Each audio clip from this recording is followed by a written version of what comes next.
बिस्मिल्लाहिर्रहमानिर्रहीम, अस्सलाम वालेकुम। खेलों की खबरों पर तबसरा और तजियों से स्कोर के प्रोग्राम के साथ सैयद याह्या हुसैनी आपकी खिदमत में हाजिर है।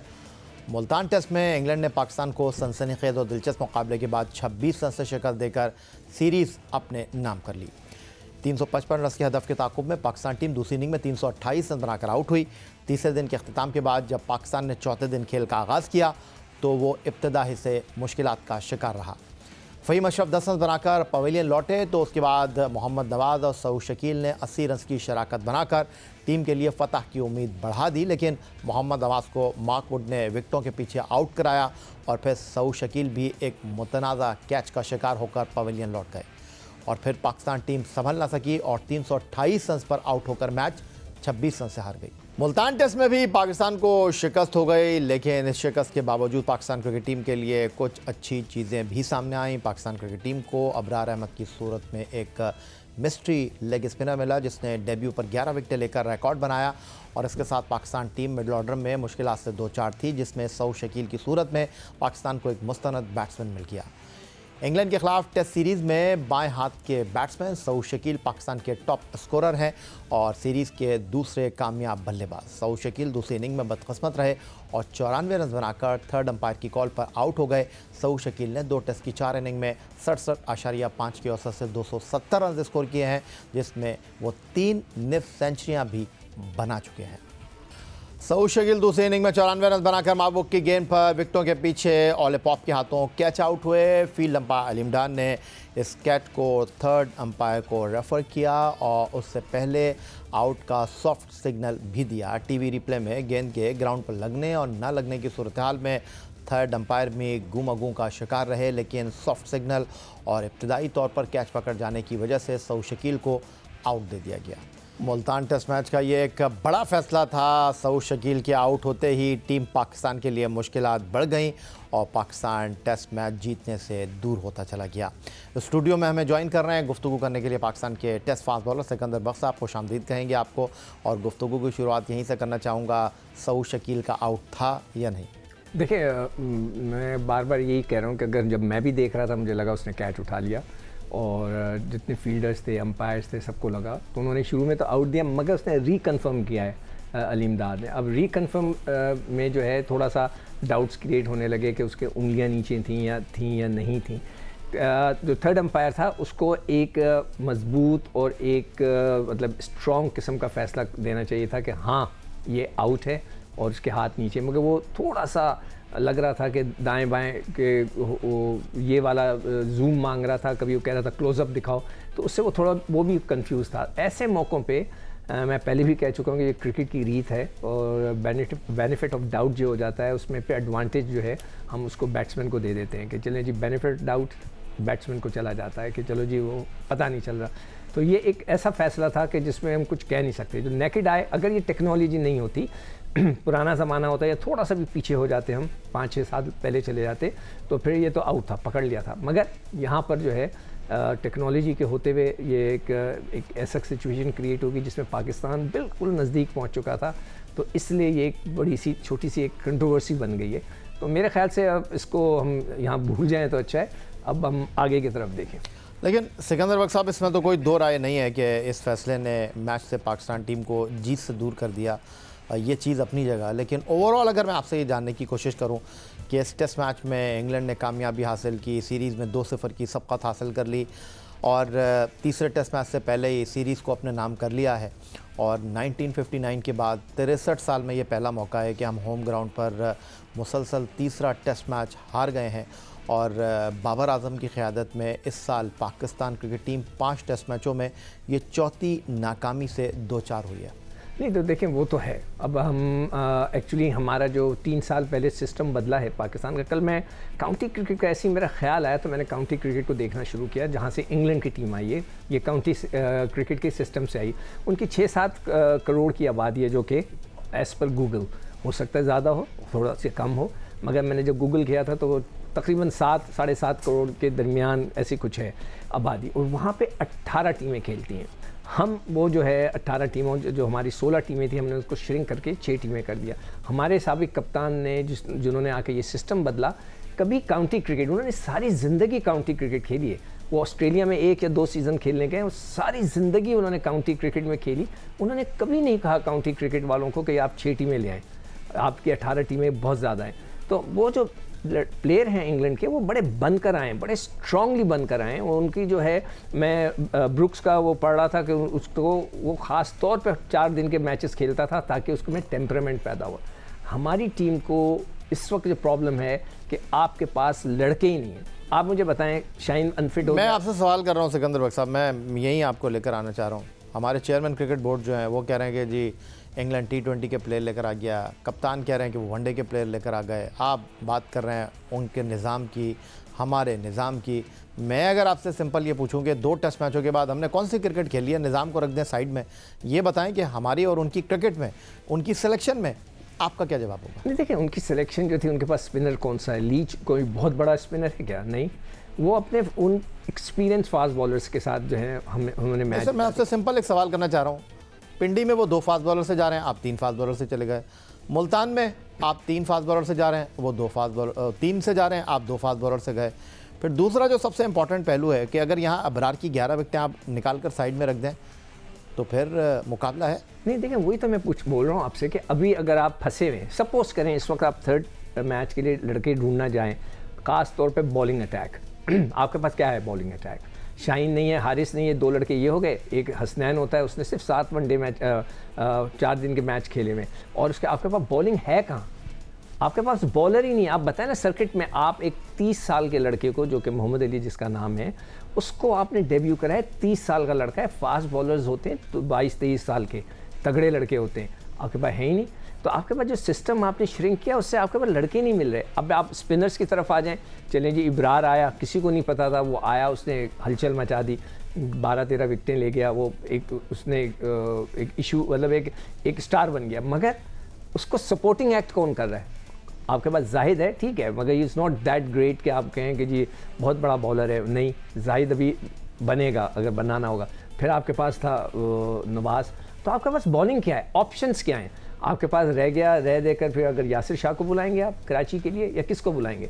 आप ये बता दें कि अगर इसका जादू नहीं चलता है विरार का अगले कराची के टेस्ट मैच में, तो डू यू थिंक कि हम उनको 2 दफ़ा आउट कर सकते हैं इस बॉलिंग के साथ? I doubt. वो तो खेलते ही तेज़ हैं तो वो आउट हो रहे हैं। चलें, आपके यानी तहफ़्फ़ुज़ात के साथ एक ब्रेक की तरफ बढ़ते हैं, और ब्रेक से वापस लौटेंगे तो आप तो अनसेटल्ड प्लेयर्स की बात कर रहे हैं जो कि अभी शुरुआत कर रहे हैं, लेकिन जो सेटल प्लेयर हैं वो क्या खड़े हैं, ये आपसे पूछेंगे एक ब्रेक के बाद।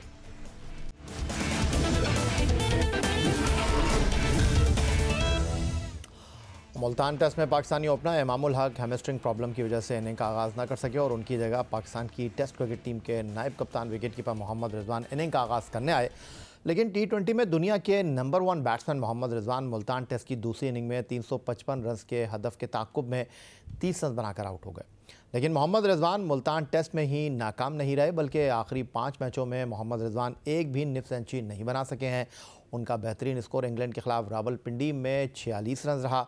मोहम्मद रिजवान ने इस साल मार्च में ऑस्ट्रेलिया के खिलाफ कराची में 104 रन स्कोर किए थे। उसके बाद 5 टेस्ट मैचों की 10 इनिंग में 23.6 की औसत से वो सिर्फ 236 रन स्कोर कर सके हैं। तो स्टूडियो में हमारे साथ मौजूद हैं टेस्ट फास्ट बॉलर सिकंदर बख्श साहब। सिकंदर बख्श साहब, ICC वर्ल्ड T20 इस साल ऑस्ट्रेलिया में मुनक्किद हुआ और पाकिस्तान टीम बड़ी मरहून मिन्नत रही सेमीफाइनल में पहुंचने के लिए, हॉलैंड की उस एडिलेड में जनूबी अफ्रीका के ख़िलाफ़ फतह की। लेकिन दूसरी तरफ वर्ल्ड कप के दौरान पहले 6 ओवर में हमारे अंदाज़ खेलने का, उस पर बहुत ज़्यादा तबसरा तज्जिया होता रहा, तनकीद होती रही, और बात ये हुई कि रिजवान को या बाबर को किसी एक को नंबर 3 पर खेलना चाहिए, बैटिंग ऑर्डर में शफल करना चाहिए, नहीं हुआ।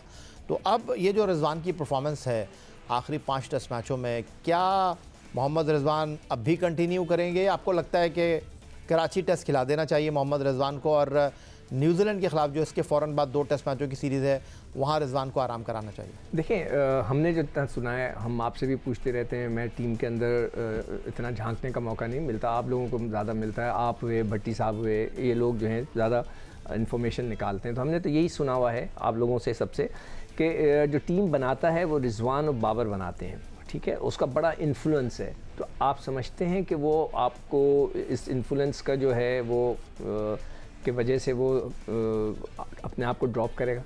अच्छा, वैसे मैंने आपको कभी कहा नहीं है, लेकिन चलें, अगर आपके पास ऐसी कोई मालूमात हैं तो थिंक टैंक का पार्ट है मोहम्मद रिजवान, बाबर आजम, सकलान मुश्ताक, मोहम्मद यूसुफ, तो अगर वो टीम के हवाले से कोई फाइनल लाइनअप तय करते हैं, मशावरत करते हैं, तो उसमें क्या बुरी बात नहीं है?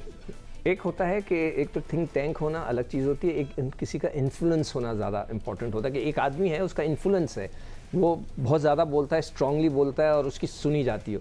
तो सुनने में यही आया है जो लोगों से, जो क्रिकेटर्स से, कि जी वो काफ़ी स्ट्रांग है। आप लोग जो है T20 वर्ल्ड कप का जो जिक्र कर रहे हैं, आप एशिया कप का क्यों नहीं करते? एशिया कप में रिजवान साहब जब बैटिंग करने गए थे 8 रन की एवरेज थी, बार बार मैं रिपीट करता हूँ, वो 16 ओवर में आउट होकर आए 18 की एवरेज करके, आप उसका भी तो जिक्र करें। हम तो वो आराम से जीत सकते थे एशिया कप। खैर एनीवे, देखें अब अभी असूलन तौर पे अगर कोई न्यूट्रल आदमी टीम बना रहा हो तो हो सकता है कि रिजवान से वो रिक्वेस्ट करे कि जी आप रेस्ट करें, या रिजवान को बोले कि आप विकेट कीपिंग ना करें, आप फील्डिंग अच्छी करते हैं, सरफराज को ऐड कर लेते हैं ताकि बैटिंग लाइनअप थोड़ी स्ट्रॉन्ग। आपके पास और कुछ है ही नहीं ना, तो वो आपके पास बैठा हुआ है, आपके पास शान मसूद बैठा हुआ है। मगर सर वैसे मैं आपको यहाँ पर टोकना चाहूँगा, रोकना चाहूँगा इंतहाई माजरत के साथ कि आप कह रहे हैं कि अगर वो विकेट कीपिंग ना करें तो विकेट कीपिंग तो उसी सूरत में नहीं करेंगे ना जब बैटिंग में स्ट्रांग होंगे। बैटिंग में तो वो यहाँ पर स्ट्रगल करते हुए नजर आ रहे हैं। और जिस तरह मैंने आपको बताया कि उन्होंने मार्च 2022 में 104 रन की इनिंग खेली ऑस्ट्रेलिया के खिलाफ, और अब 10 टेस्ट इनिंग में 236 रन विदाउट हाफ सेंचुरी, तो आप उनको क्या बैट्समैन कैसे नहीं 50 तो की नहीं उन्होंने 10, मैं यही तो मैं कह रहा हूँ आपको तो बिल्कुल सर, या तो वो रन्स करते हैं कैच वैच छोड़ रहे होते तो मैं कहता आपसे कि ठीक है सर। मगर ये कि देखें कोई जो उनके जो फॉल्ट्स है ना उनको ये नहीं बता रहा कोई, मैं चले थोड़ा सा इस पर डिस्कस कर लेता हूँ। उनका एक टेक्निकल फॉल्ट है। अभी यूसुफ से पूछा गया था, उन्होंने कहा मेरा डोमेन नहीं है, वो खेले ना खेले, मगर यूसुफ का ये तो डोमेन है कि वो देखे कि उसका बल्ला कहाँ से आ रहा है। आप अभी निकाल के T20 वर्ल्ड कप के फाइनल के उसका उनका डिसमिसल दिखा दें कि ऑफ स्टंप की बॉल को यहाँ खेलने के बजाय वो यूँ खेल रहे हैं। जब आप यूँ खेलते हैं तो इनसाइड एज में वो बोल्ड हो गए। ये इतना बड़ा फॉल्ट है कि यार एक ऑफ स्टंप की बॉल को आप ऑफ स्टंप पे खेलें, तो यूसुफ का काम है कि ये बताना उनको कि ऑफ स्टंप को ऑफ स्टंप पे खेलें, आप क्रॉस बैट ना खेलें।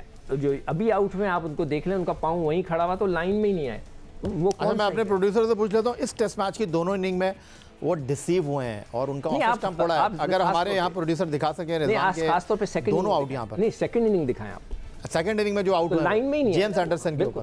पहली इनिंग में जैक लीच, दूसरी इनिंग में जेम्स एंडरसन। आपको नहीं लगता कि दोनों मरतबा एक ही तरीके से आउट हुआ? नहीं देखिए, जो सेकंड टाइम आउट हुए ना, वो मैं खास तौर पे एज अ फास्ट बॉलर में देख रहा हूँ कि उनका पैर ही नहीं हिला है।